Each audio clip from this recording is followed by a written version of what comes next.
ये बहुत बड़ा बलिदान दिया है। इसको हम आप महसूस कर सकते हैं।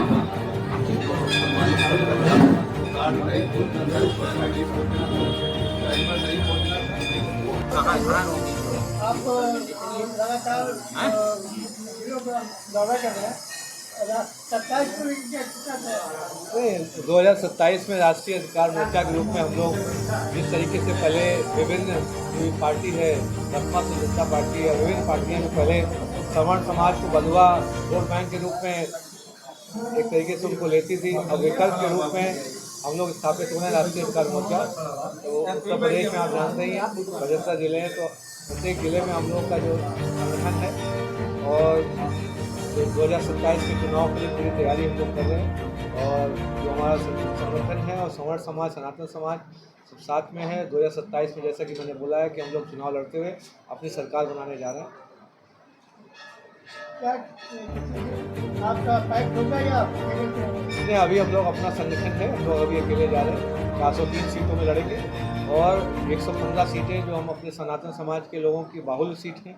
उसके अलावा यदि हमें लगेगा कहीं हम किसी के साथ कोलैबोरेट करके अपने आप को और मजबूत कर सकते हैं, गठबंधन करके मजबूत कर सकते हैं, वो भी हम काम करेंगे। लेकिन हमें सबसे पहले सनातन समाज का हित देखना है। जो हमारे हित के साथ खड़ा होगा उसी के साथ गठबंधन करने की सोच है।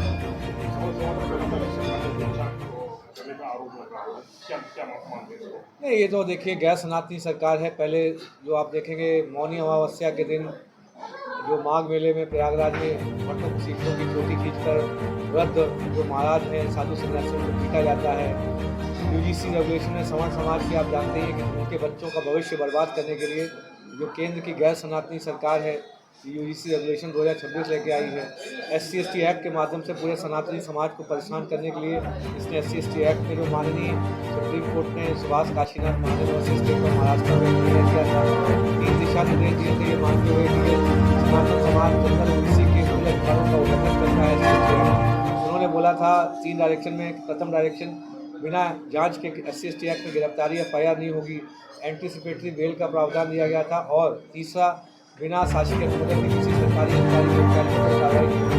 लेकिन ये देश की केंद्र की जो है गैर सनातनी सरकार, इसने सनातनी समाज को परेशान करने के लिए SC/ST एक्ट में धारा 18A लाकर इसे और भी खराब कर दिया। और पूरे देश में जितने भी हमारे सनातनी लोग हैं, जनरल, सामान्य वर्ग, OBC वर्ग, उस पर फर्जी निराधार शिकायतों का विरोध ला दिया है।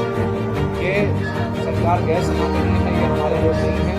उन्होंने इनका ध्रुवीकरण करने की राजनीति करते हुए पहले हिंदू मुस्लिम में इन्होंने लड़ाया, अब ये हिंदू में भी जनरल OBC SC/ST को लड़ाने के लिए आए हैं, जिससे कि किसी तरीके से कुछ दिन और सत्ता पर भोग कर सके। सरकार देने के बाद आप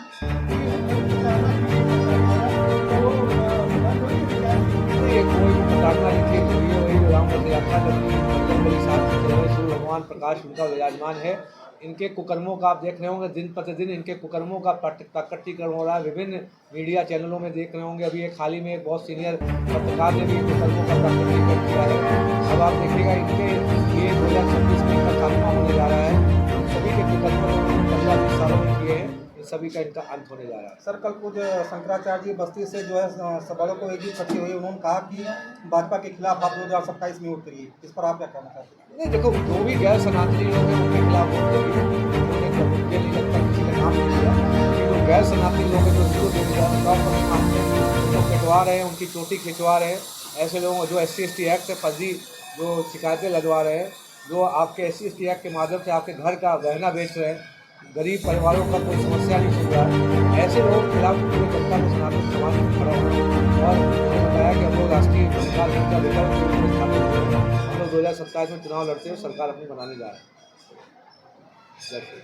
सवर्ण समाज सनातन समाज के साथ है और उस दिन से हम लोग आपका इंतजार करते रहे। मेडिकल अगर वो दिन भी आ गया जब आप हमारे बीच में हैं, तो ये मैं कहना चाहता हूँ कि जहाँ अग्निहोत्री जी का पसीना बहेगा वहाँ धीरेन्द्र त्रिपाठी का रक्त बहेगा।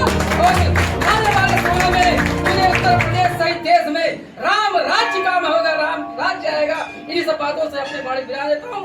जय हिंद, जय